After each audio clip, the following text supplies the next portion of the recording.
খলিফা হযরত ওমর রাদিয়াল্লাহু তাআলা শাসন আমলে তখন তিনাদের যে শাসন কার্য পরিচালনা চলছিল, তো খলিফাদের দৈনন্দিন যে কার্যক্রম, এই কার্যক্রম এগুলো কাজ করা হতো, কিন্তু ওই সময় আরবি বর্ণনা ছিল না থাকার কারণে দৈনন্দিন যে হিসাবটা এটা রাখতে খুবই কষ্ট হতো। খলিফা হযরত ওমর রাদিয়াল্লাহু তাআলা বললেন যে আমাদেরকে পঞ্জিকা হিসাব রাখার জন্য আমাদেরকে কাজের যে তারিখ এটা ঘোষণা করার জন্য আমাদেরকে একটা পঞ্জিকা তৈরি করতে হবে, আরবি একটা হিসাব তৈরি করতে হবে। ওই সময় হযরত ওমর রাদিয়াল্লাহু তাআলা তিনার নির্দেশে আরবি মাসের সূচনা করা হয়। কারণ গণনা না থাকার কারণে দৈনন্দিন কাজের হিসাবটা ঠিক থাকতো না, তারিখ না বসার কারণে নিয়মিত এই কাজের পর এই কাজ, এরপরে এই কাজ, এই যে কর্মগুলো থাকে এগুলো তারিখ না থাকার কারণে হিসাবগুলো এলোমেলো হয়ে যায়। তো ওই সময় তিনারা শুরু করেছেন আরবিতে। অনেকেই প্রস্তাব দিয়েছিল যেহেতু রমজান মাসে কোরআন নাযিল হয়েছে, রমজান থেকেই আরবি মাসের বা আরবি বছরের সূচনা। তো সর্বসম্মতিক্রমে মুহররম মাসকেই আরবি মাসের বা আরবি বছরের সূচনা করা হয়। এই বছরের শুরু হবে মুহররম মাস দিয়ে। এই মুহররম মাস আল্লাহর কাছে খুবই ফজিলতপূর্ণ মাস। 4টি মাস আছে, যে মাসগুলো হলো আশহারুল হারাম, হারাম মাস, নিষিদ্ধ মাস। 4টি মাস নিষিদ্ধ মাস। এই মাসগুলোতে যুদ্ধ, মানুষের সাথে মারামারি, কাটাকাটি, হানাহানি এগুলো সব হারাম ছিল, নিষিদ্ধ ছিল। 4টি মাসের মধ্যে জিলকদ, জিলহজ আর রজব আর মুহররম, এই 4টি মাস খুবই গুরুত্বপূর্ণ। এই মাসগুলো আল্লাহর কাছে খুবই পছন্দনীয়। যা হোক, এই মুহররম মাসের বড় একটা বিষয় আছে। সেই বিষয়টা হলো, অনেকেই আমরা জানি হযরতে হুসাইন রাদিয়াল্লাহু তাআলা আনহু তিনাকে কারবালার প্রান্তরে শহীদ করা হয়। এই ঘটনাটা আমরা অনেকেই জানি, 10 মুহররম। তো যদিও এই ঘটনাটা অনেক পরে হয়েছে, মুহররমের সূচনা এই ঘটনাকে কেন্দ্র করে নয়, বরঞ্চ এই সূচনা, মুহররম মাসের সূচনা হয়েছে হযরতে ওমর রাদিয়াল্লাহু তাআলার খিলাফত চলাকালীন, অনেক আগে। তার প্রায় 40 বছর পরে এই ঘটনা ঘটে। হযরতে হুসাইন রাদিয়াল্লাহু তাআলাকে শহীদ করা হয়। যেহেতু অনেকে আমরা ইতিহাস না পড়ার কারণে মনে করি যে কারবালার প্রান্ত থেকেই মুহররমের সূচনা, এটা ভুল। কারবালার প্রান্ত থেকে মুহররমের সূচনা নয়, এই মাসের সূচনা নয়, বরঞ্চ এই মুহররম মাসের 10 তারিখে এই ঘটনাটি ঘটেছে, ইতিহাস থেকে জানা যায়। তো যাই হোক, মুহররম মাসের কিছু ফজিলতপূর্ণ হাদিস আপনাদের সামনে পেশ করব ইনশাআল্লাহ। যখন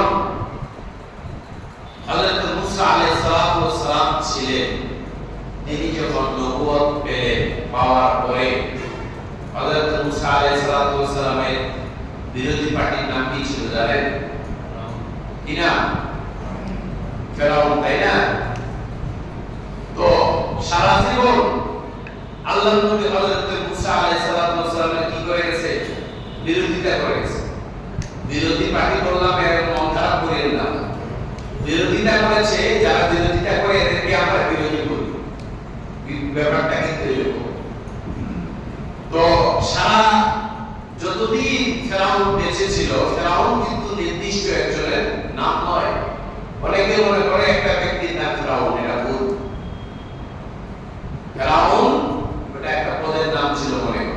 যে শাসনে যাইতো তাকে ফেরাউন বলা হতো। ওই সময় অনেক ফেরাউন ছিল, একটা দুইটা না। তবে মুসা আলাইহিস সালাম নবুয়ত প্রাপ্ত হওয়ার পরে যে ফেরাউনটা এসেছিল ক্ষমতায়, বা যে ক্ষমতায় ছিল, সে সবচেয়ে বড় ফেরাউন ছিল। এই ফেরাউনের ইতিহাস তো অনেক বড়, এই লম্বা ইতিহাস বলার মতো সময় নেই। তো ফেরাউন যখন এক পর্যায়ে মুসা আলাইহিস সালামকে পিছন থেকে ধাওয়া করলো সৈন্যবাহিনী নিয়ে, এবার মুসা আলাইহিস সালামকে কি করে হত্যা করবে। এবার আল্লাহ তাআলা বলেন, মুসা এবার তুমি ভাগো। এবার কি হবে? এই দিকে ফেরাউন তার লস্কর নিয়ে সৈন্যবাহিনী নিয়ে আসতেছে, তোমার হত্যা করবে, তুমি এখন পলায়ন করো, যাও। তিনি পলায়ন করবে, কিন্তু এক সময় যাইতে যাইতে দেখতেছে সামনে নদী পড়ে গেছে। এইদিকে সামনে নদী, আবার এদিকে পিছন থেকে ফেরাউনের লস্কর বাহিনী আক্রমণ। কি করা যায়? আল্লাহকে বললেন, আল্লাহ এবার কি হবে? সামনে তো যাইতে পারতেছে। আল্লাহ বললেন, মুসা তোমার হাতে কি? লাঠি। এই লাঠি দিয়ে ওই সমুদ্রের কিনারায়, ওই নদীর কিনারায় একটা আঘাত করো। আঘাত করার সাথে সাথে 12টি রাস্তা হয়ে গেছে। মুসা আলাইহিস সালাম আর তার কওমের লোকজন সুন্দরভাবে কি করলেন? পার হয়ে গেলেন। পার করে ওইদিকে ফেরাউন সহ তার সৈন্যবাহিনী যখন শুরু করেছে ওই রাস্তা দিয়ে হাঁটা, তখন আল্লাহ তাআলা অর্ডার দিলেন যে ওয়াআতরাকনা আলা ফিরাউন, যে হে সমুদ্র বাহে পানি, তোমরা এখন ফিরাউন তার দলকে ডুবাই মারো। তখন ওই রাস্তাটা কি হয়ে গেল? আল্লাহ তাআলা তুলে দিলেন এবং পানিতে ডুবে ডুবে ফিরাউন পানি খেয়ে, তার লস্কর বাহিনী পানি খেয়ে ওখানে মৃত্যুবরণ করেছে। তখন মুসা আলাইহিস সালাম আর তার বাহিনী, তার কওমের লোকজন অনেকটা স্বস্তি পেয়েছিলেন। এইবার বাঁচলাম ফিরাউনের আক্রমণ। একটা কি স্বস্তি, জানে বাঁচার পরে কেউ যদি জানে বেঁচে যায় মৃত্যু থেকে, তাহলে ওই লোকটা কিরকম একটা ফিল করে, স্বস্তি পায়। এখন আমার মৌত হয়ে যেত, এখন আমার মাত্র আমার এই যেত সেই যেত, বেঁচে গেলাম। ওই মানুষটা কতটা স্বস্তি পায়।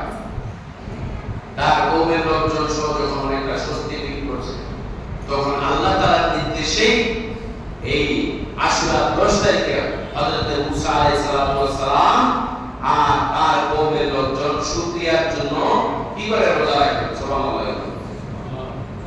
এই রোজাটা আল্লাহর কাছে খুবই পছন্দ হয়েছে। ওয়ার পরে তখন থেকে ওই রোজাটা, শুকরিয়ার রোজাটা ফরজ ছিল। কি ছিল? ফরজ ছিল। এই রোজাটা হযরত মুসা আলাইহিস সালামের জামানায় ফরজ ছিল। ওয়ার পরে যত নবী এসেছে তারাও এটাকে ফরজ হিসেবে পালন করেছে। হযরত ঈসা আলাইহিস সালাম পালন করেছে। সর্বশেষ নবী, আখিরি জামানার নবী, আপনার আমার প্রিয় নবী হযরত মুহাম্মদ রাসূলুল্লাহ সাল্লাল্লাহু আলাইহি ওয়াসাল্লাম যখন মদিনার মধ্যে যান, ইন্না রাসূলুল্লাহ সাল্লাল্লাহু আলাইহি ওয়াসাল্লাম কদিমাল মদিনাতা, একদিন রাসূল সাল্লাল্লাহু আলাইহি ওয়াসাল্লাম মদিনার মধ্যে যান। যাওয়ার পরে দেখতেছে নাজারা, তিনি দেখতে পেলেন যে মদিনার মানুষগুলো আশুরার দিনে রোজা রাখে। তখন বলতেছে, মদিনাবাসী তোমরা কিসের রোজা রাখতেছো? তখন মদিনাবাসী বলতেছে, এটা সেই রোজা যে মুসা আলাইহিস সালাম তার গর্ব যে আল্লাহ তাআলা যে ফিরাউন আর তার বাহিনীর আক্রমণ থেকে মুসা আলাইহিস সালামকে যে হেফাজত করেছিলেন, এই জন্য শুকরিয়া তার এই রোজাটা আমরা রাখি। সুবহানাল্লাহ। তখন এই রোজাটা ফরজ ছিল। রমজান মাসের রোজা ফরজ হওয়ার পরে আগের রোজা এগুলো বৈধ হয়ে যায়। নিয়ম হলো যে বিধানটা নগদ হবে, ওই বিধানটা আসার কারণে যদি পূর্বের কোনো বিধান সামঞ্জস্যপূর্ণ হয়, একইভাবে পূর্বেরটা বৈধ হয়ে যায়। আল্লাহ তাআলা সর্বশেষ কোরআন অবতীর্ণ করেছেন। কোরআন অবতীর্ণ হওয়ার কারণে যে এই সমস্ত বিধান অন্যান্য নবীর উপর ছিল, ওই বিধানগুলো যদি কোরআনের সাথে সাংঘর্ষিক হয় ওই বিধানগুলো রহিত হয়ে গেছে। তাহলে ওই রোজাটা যখন আল্লাহ তাআলা রমজানের সিয়াম ফরজ করে দিলেন, তখন ওই ফরজ আর রোজা থাকলো না। তো ওটাও ফরজ, এটাও ফরজ, এটা হবে না। এই জন্য আল্লাহ তাআলা ওটাকে ফরজটা রহিত করে দিলেন, ওটা এখন মুস্তাহাব বা নফল পর্যায়ে। তবে খুবই দামি একটা রোজা। বিশ্বনবী যখন বললেন, ও মদিনাবাসী, তোমরা কি উদ্দেশ্যে রোজা রাখো?